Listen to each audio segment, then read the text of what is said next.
Graça e paz, igreja, uma boa noite para você, meu irmão e minha irmã, uma boa noite para o seu lar, para sua família. Nos encontramos novamente para este tempo de estudo da palavra do nosso Deus, estudando o livro de Atos dos Apóstolos. Hoje, o capítulo de número 15, faremos a leitura a partir do versículo de número 12, onde nós estamos aí, esse capítulo 15, que trata da controvérsia sobre a circuncisão dos gentios e a necessidade da grande reunião, do grande concílio realizado em Jerusalém. E hoje nós vamos ver, nós já ouvimos alguns pareceres aí, semana passada nós ouvimos a interpretação e a fala cheia do Espírito Santo, feita pelo apóstolo Pedro, e hoje nós vamos ouvir então o parecer de Tiago, que nesse momento é o grande líder da igreja, que vai trazer ali para nós uma orientação, aliás, para aquele povo, e serve para nós hoje uma orientação que vai apaziguar os ânimos. É uma palavra de paz, uma palavra de tranquilidade, uma palavra de calmaria, e é muito importante em momentos de discussões, de ânimos aflorados, que uma pessoa inspirada e cheia do Espírito Santo traga essa palavra de tranquilidade para apaziguar os ânimos dos irmãos e irmãs. Então vamos ler Atos 15, 12, o parecer de Tiago. E toda a multidão silenciou, passando a ouvir a Barnabé e a Paulo, que contavam quantos sinais e prodígios Deus fizera por meio deles entre os gentios. Depois que eles terminaram, falou Tiago, dizendo: Irmãos, atentai nas minhas palavras. Expôs Simão como Deus. Primeiramente, visitou os gentios, a fim de constituir dentre eles um povo para o seu nome.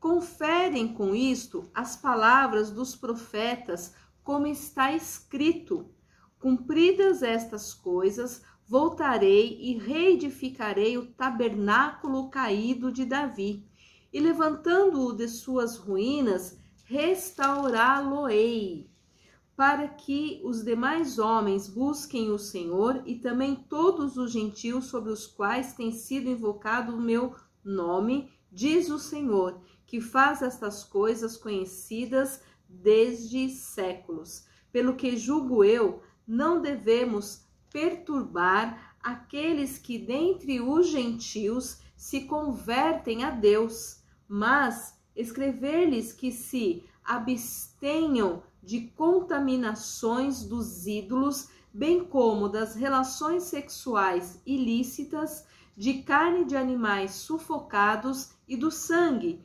porque Moisés tem em cada cidade, desde tempos antigos, os que o pregam nas sinagogas, onde é lido todos os sábados. Amém? Vamos ter uma palavra de oração?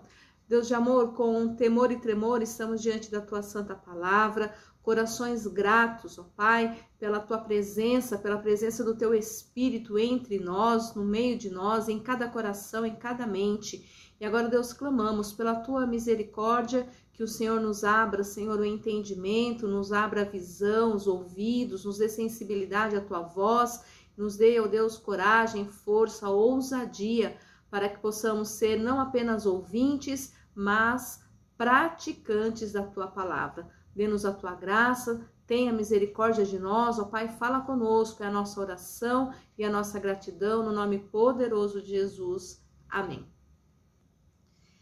Tiago, até o irmão de Jesus, aqui ele vai ser considerado um grande líder também na igreja nesse tempo, e vai ter uma palavra ali fundamental, e uma palavra que a gente percebe a ousadia e a presença do Espírito Santo, porque ele usa essa palavra pautado nas Escrituras. Então a gente percebe que ele teve ali uma sabedoria no momento de discussão e de difícil entendimento entre os apóstolos. Ele vai usar a própria palavra do nosso Deus para ser a palavra norteadora e direcionadora para a tomada de uma decisão naquele momento. Então a gente vai ver assim que, trazendo a nossa memória, rememorando aí a semana passada, quando Pedro traz o discurso, e a gente vai ver que Pedro, então, cheio do Espírito Santo, ele vai trazer à memória que o mesmo Deus que havia operado na vida dele e dos apóstolos também estava operando na vida dos gentios. Por isso, ele vai trabalhar a questão da salvação ser pela graça e não pelas ações, né, dentro da discussão que eles estão tendo sobre a postura de um grupo de gentios que estão se convertendo ao cristianismo. Nesse mesmo cristianismo havia ali um grupo de judeus que haviam se convertido. Então cada grupo vem com seus costumes, com as suas manias, com seus rituais. Então nós temos judeus que acham que que a prática do judaísmo era a melhor maneira de se viver o cristianismo, e agora nós temos os gentios que nas suas práticas às vezes pagãs e outras práticas que para eles eram comuns, não tinha nada de errado em continuar praticando mesmo se convertendo ao cristianismo. Então essa é a discussão aí trazendo a nossa memória.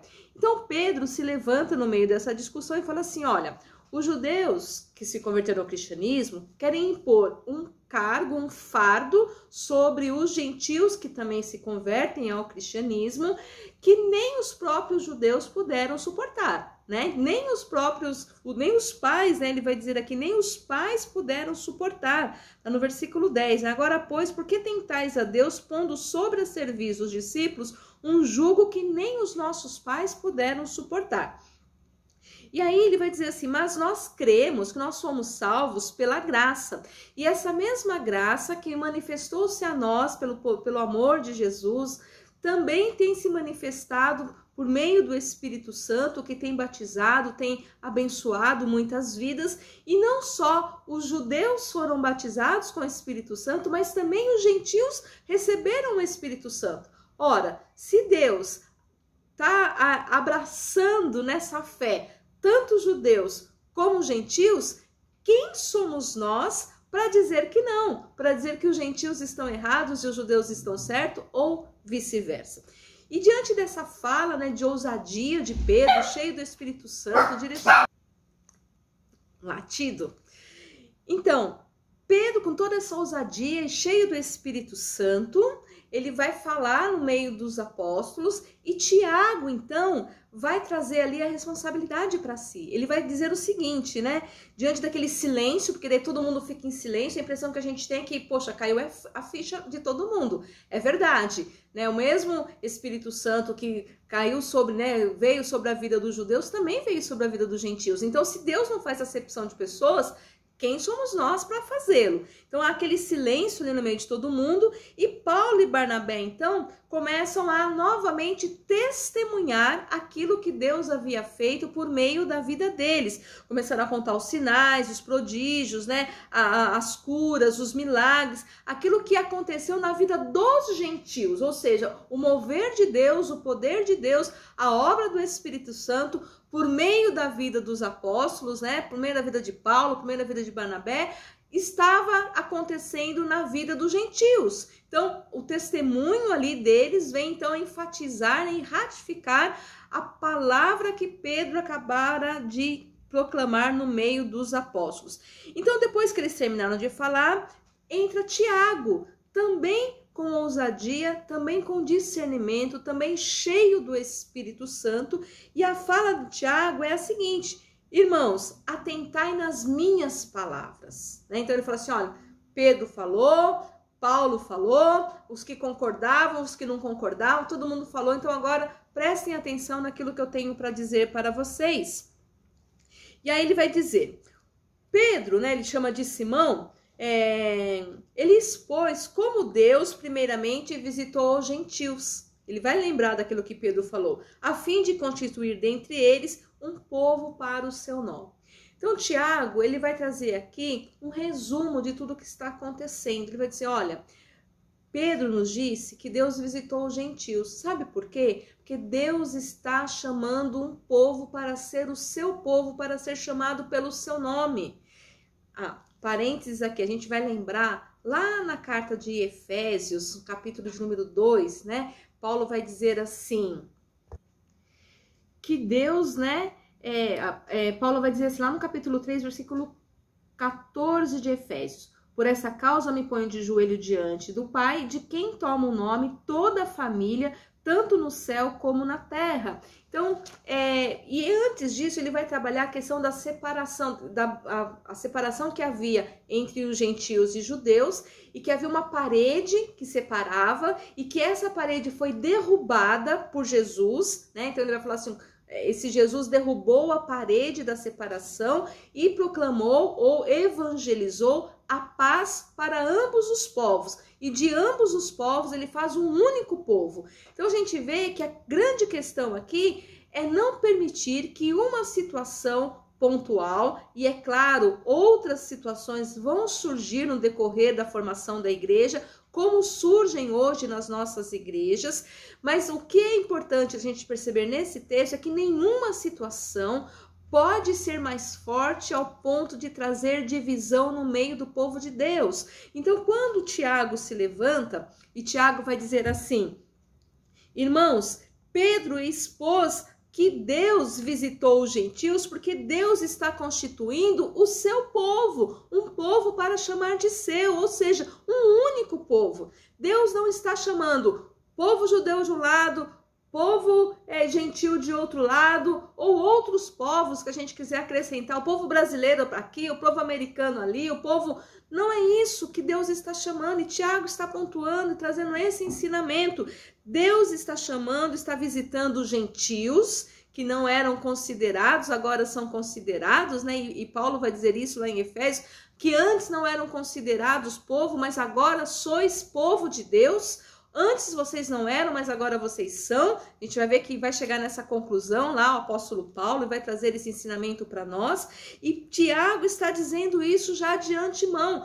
Deus visitou esse povo que vocês estão achando que está errado, que não tem práticas corretas, que precisa melhorar na sua prática de viver a fé cristã. Talvez isso seja verdade, mas o importante é que esse povo também é um povo escolhido por Deus para fazer parte do povo de Deus, e o povo de Deus não é um povo fracionado, o povo de Deus é um único povo, e isso, ponto. Nós precisamos considerar nos nossos dias também. O povo de Deus é um único povo e nós fazemos parte desse povo, né? O grande povo de Deus.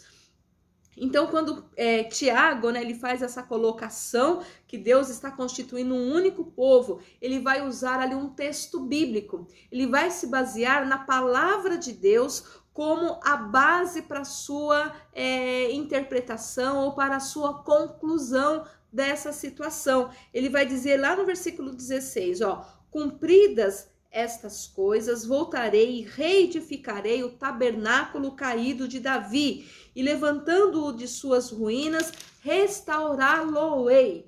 E o que significa isso? O que tem a ver com a história da circuncisão que estavam sendo cobrados dos gentios pelos judeus, ambos que se converteram ao cristianismo, e o que tem a ver a história do tabernáculo caído de Davi? Então nós vamos abrir as nossas Bíblias lá no livro de Amós, profeta Amós.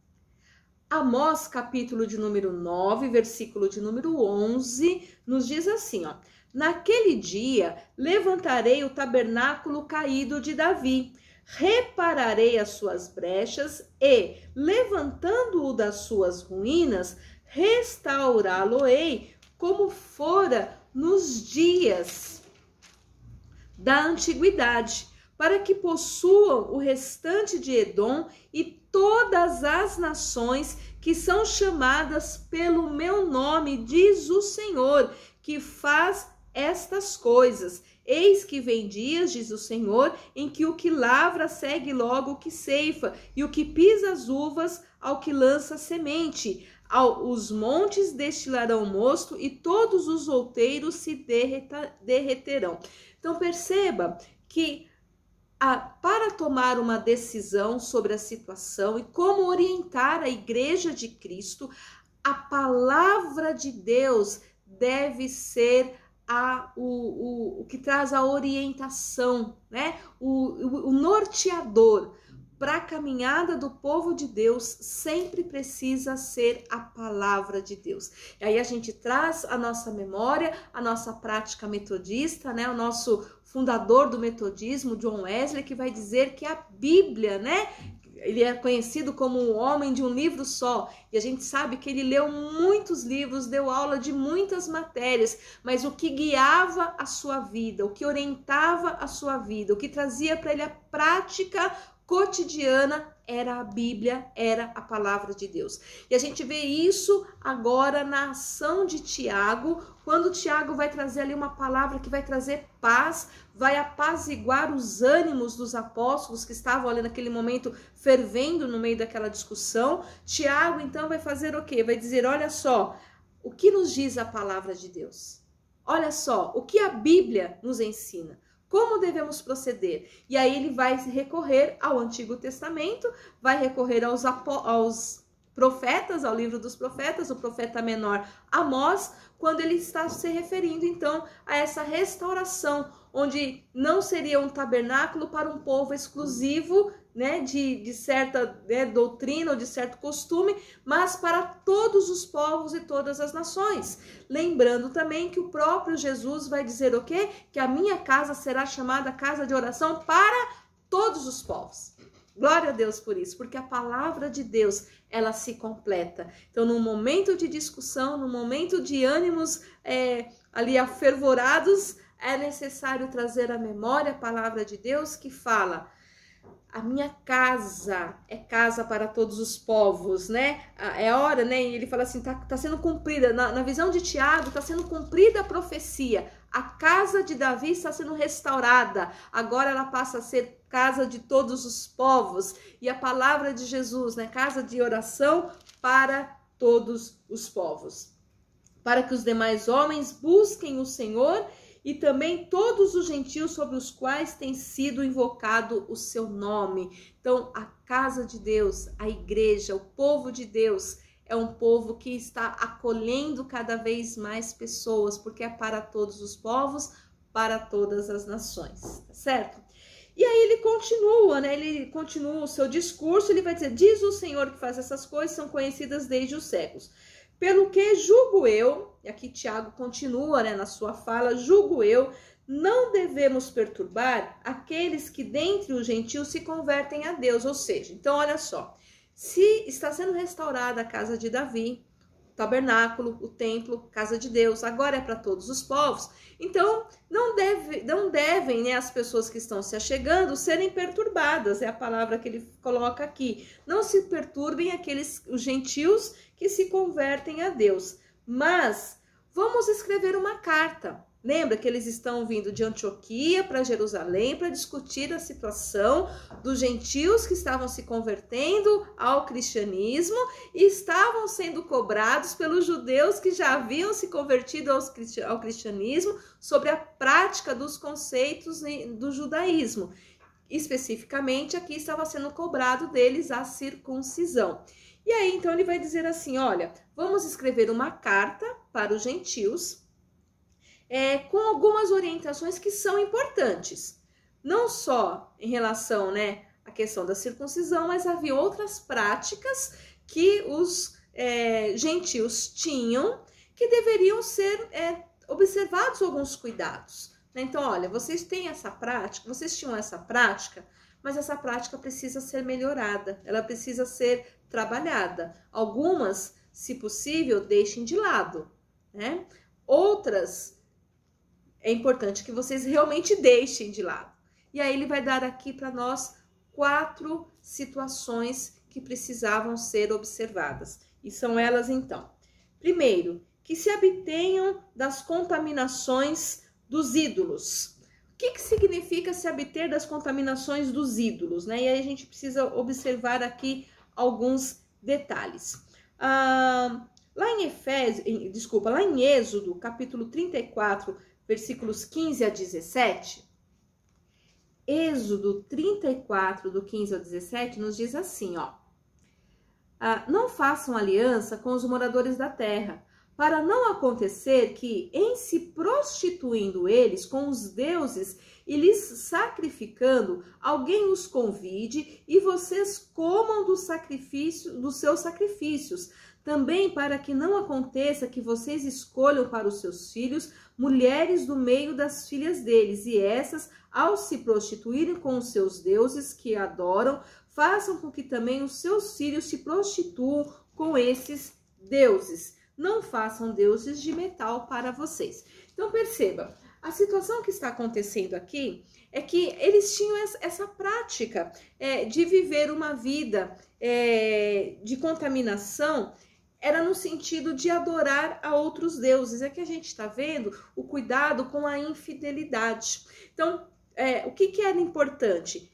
Era importante que as pessoas que estavam se convertendo ao cristianismo mantivessem agora práticas de fé e testemunho cristão pertinentes a essa nova fé. Ou seja, então se antes na vida que eles tinham, os gentios, eles tinham práticas de contaminações a ídolos, então eles faziam sacrifícios de animais a outros deuses, e muitas vezes a carne desse animal que sobrava do sacrifício, ela era consumida, eles comiam essa carne. Então eles iam lá, pegavam o animal, faziam um sacrifício, depois que derramava o sangue, depois que eles tinham lá a prática do sacrifício, pegavam esse animal e comiam, ou eles pegavam esse animal e vendiam no mercado. Tanto que Paulo vai dizer isso lá em Coríntios, né? Então, ó, se você for lá e comer uma carne, não fica perguntando de onde veio, pega e come.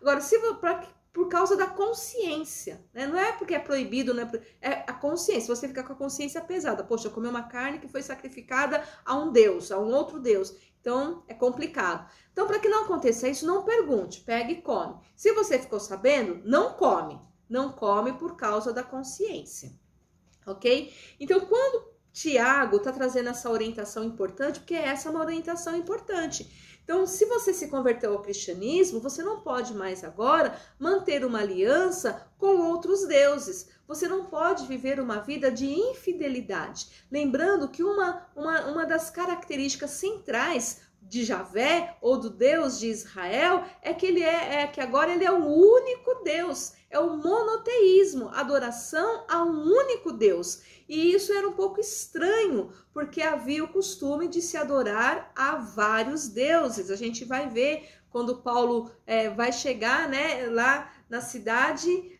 de Coríntios, a gente viu isso, onde havia ali vários altares para vários deuses. Então era essa prática comum. Então, se eles tinham a prática comum de adorar vários deuses, eles tinham que agora reaprender ou entender que Javé, ou que o Deus de Israel era o único Deus, e que fazer parte do cristianismo tinha que abrir mão de adorar aos outros deuses, inclusive de comer as carnes que eram sacrificadas. Então, não se contaminem. Então, a primeira orientação, né, que Tiago vai dar, ele não está falando aqui da circuncisão, mas ele está dizendo assim, olha, o que realmente é importante? Não se contaminar. Entender que agora vocês adoram a um único Deus. Talvez a gente pudesse até atualizar na nossa linguagem de hoje e pensar, né, o que as pessoas fazem aqui em adoração a outros deuses. A gente talvez assim pense que não só na questão religiosa propriamente dita, mas a gente percebe que hoje há outros deuses que são colocados no meio da vida do povo. Então, há pessoas que adoram, eu sempre gosto de dar esse exemplo aqui, é o Deus dinheiro. O dinheiro passou a ser o Deus na vida de muitas pessoas. Muitas pessoas adoram ao Deus dinheiro e vivem, né, e se sacrificam por causa desse Deus. Então, a gente fica pensando, né, olha, cuidado, porque muitas vezes não há deuses como no templo, há deuses como nos tempos da Bíblia, né? A gente sabe que há muitos deuses por aí, mas há alguns deuses que estão sendo colocados de forma muito sutil dentro da igreja, e há cristãos que precisam observar a sua prática de fé e de adoração e tomar o cuidado para não adorar a outros deuses ou para não se contaminar com outros deuses. Então a gente precisa observar o cuidado e perceber, será que hoje que tipos de contaminação estão presentes no nosso meio? Então, a gente vê pessoas que são contaminadas pelo dinheiro, né, que perdem a vida por causa disso, destroem famílias por causa disso, pro sim e pro não, né? Eu me lembro, eu trabalhei já em alguns projetos sociais, inclusive da Igreja Metodista, e nós tínhamos um projeto chamado Povo de Rua, que era um grupo que era um trabalho que bem estruturado, que recebia pessoas que moravam nas ruas, ali na região da Liberdade. Então, assim, pessoas que não tinham onde morar, né, não tinham onde dormir. Então, ali elas ganhavam um banho quente, uma roupa limpa, um prato de comida e uma cama limpa para passar a noite. Algumas pessoas passavam mais de alguns dias ali, então a gente tinha esse trabalho. E eu me lembro que ali, as pessoas que passavam ali, não eram simplesmente pessoas que não tinham dado certo na vida e precisavam estar naquele lugar ali porque não tinham trabalho, não tinha estudo, não tinha as coisas. Muitas pessoas que estavam ali eram pessoas que em algum momento da sua história foram bem-sucedidas. Então, haviam ali dentistas, haviam ali empresários, haviam ali engenheiros, arquitetos, pessoas que tiveram uma vida bem-sucedida, mas que diante de uma crise financeira do país, perderam os seus recursos financeiros e se sentiram humilhadas por não conseguirem mais sustentar as suas famílias ou manter um padrão financeiro que estavam acostumadas e acabaram abandonando e indo para as ruas. Então, acaba sendo um vilão, né? O dinheiro que pode ser, às vezes, é o Deus daquela pessoa, e se aquela pessoa perde, acaba vindo, né, para uma vida totalmente perdida. Então, a gente precisa tomar muito cuidado, porque nós hoje vemos pessoas que são contaminadas pelo uso errado do dinheiro, né? O dinheiro, ele é uma bênção, mas ele não pode ser o dono do nosso coração, né? A Bíblia vai nos ensinar onde está o nosso tesouro, ali está o nosso coração. A gente lembra do jovem rico que teve dificuldade para abrir mão do dinheiro, ele ficou triste por aquele momento, né? E aí a gente vê que Tiago vai dizer que o amor ao dinheiro é a raiz de todos os males, não é o dinheiro que é o mal, né? Mas o amar o dinheiro acima de todas as coisas. Então, esses cuidados nós precisamos ter. Então, ele está dizendo aqui que a primeira coisa que ele fala é a questão, então, da infidelidade, de que aquele que se converte ao cristianismo, o que ele precisa se preocupar é com a contaminação. E hoje nós podemos perguntar o que tem contaminado os cristãos e cristãs nos dias de hoje. Talvez alguns vícios de internet, vícios de prostituição, enfim, há vários vícios, né? Drogas que estão contaminando o povo hoje, vícios de mentira, vícios de engano e vícios que às vezes a gente não acha que são vícios, mas que estão aí contaminando o povo nos dias de hoje. Então, a primeira coisa que Tiago coloca é contaminação, se abster das contaminações dos ídolos, né? Então, não comam as carnes sacrificadas, não faça parte de rituais, enfim, as coisas que eram consagradas aos ídolos. Bem como se abster das relações sexuais ilícitas. A gente lembra que haviam as práticas, né, de relações sexuais ilícitas que eram feitas lá em adoração a alguns deuses. Então, alguns deuses eles eram adorados através de relações sexuais. E as relações sexuais ilícitas estão descritas de formas bem detalhadas lá em Levítico 18, de 6 a 23. Levítico 18, de 6 a 23.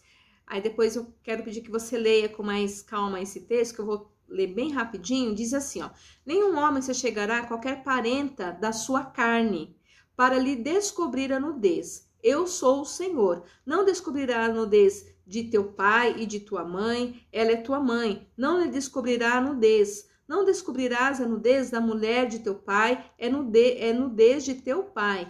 A nudez de tua irmã, da filha de teu pai, ou a filha de tua mãe, nascida em casa ou fora de casa, a sua nudez não descobrirás. A nudez da filha de teu filho, ou da filha da tua filha, a sua nudez não descobrirá, porque é a sua nudez.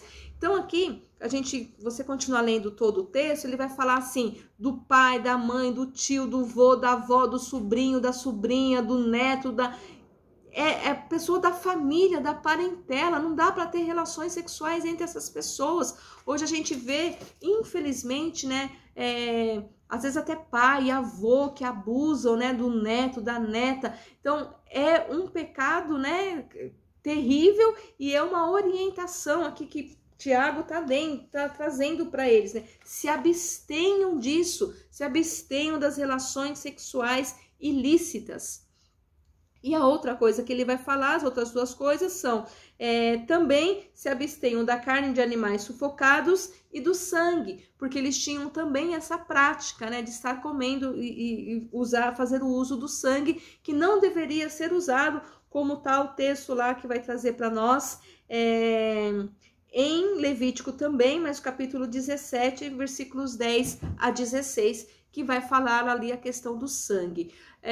Claro, algumas questões estão mais relacionadas com a questão cultural, mas outras estão mais relacionadas à questão de orientação religiosa. Então, não deveriam ser feitos. Algumas são, a gente fala de ritos cultuais, né, que eram feitos nos cultos, e outros que são os erros aí, as questões morais. Algumas questões são relacionadas às práticas culticas e outras são relacionadas às práticas morais. O fato é que essas 4 situações eram mais importantes se preocupar com essas do que se preocupar com a questão da circuncisão. Então ele vai dizer assim, olha, vamos dizer para eles, para que eles se preocupem e se abstenham de contaminações dos ídolos, das contaminações dos ídolos, das relações sexuais ilícitas, da carne de animais e de animais sufocados e também do sangue. Então, coisas que não deveriam fazer, tá certo? E Tiago, quando ele traz essa palavra, a preocupação maior é achar ali um ponto de equilíbrio onde ele pudesse manter a unidade da comunidade. Então, a discussão estava gerando ali e poderia gerar uma divisão. Então, a palavra de Tiago é uma palavra assim, ó, Deus está restaurando a casa caída de Davi. E a restauração da casa significa acolher todas as pessoas, todos os povos, línguas e nações e todas as práticas. E aí nós vamos avaliar cada uma das práticas que essas pessoas têm e ver aquilo que é lícito e aquilo que não é lícito. Paulo lá na frente vai nos dizer, né, todas as coisas me são lícitas, mas nem todas as coisas me convêm.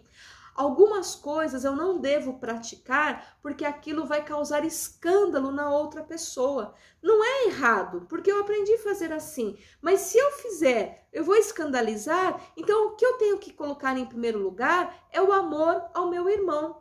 Eu gosto de trazer uma prática, né, uma lembrança que eu sempre lembro, que é a questão do comer carne na semana ou nos 40 dias da Páscoa, né, da Quaresma. Algumas pessoas têm a prática de não comer carne vermelha na semana, nos 40 dias que antecedem a Páscoa, e nem na sexta-feira da Paixão, e nem, né, nesses dias que antecedem, porque é um costume. Não vou comer carne porque, né, Cristo sacrificou a sua carne, tem esse costume.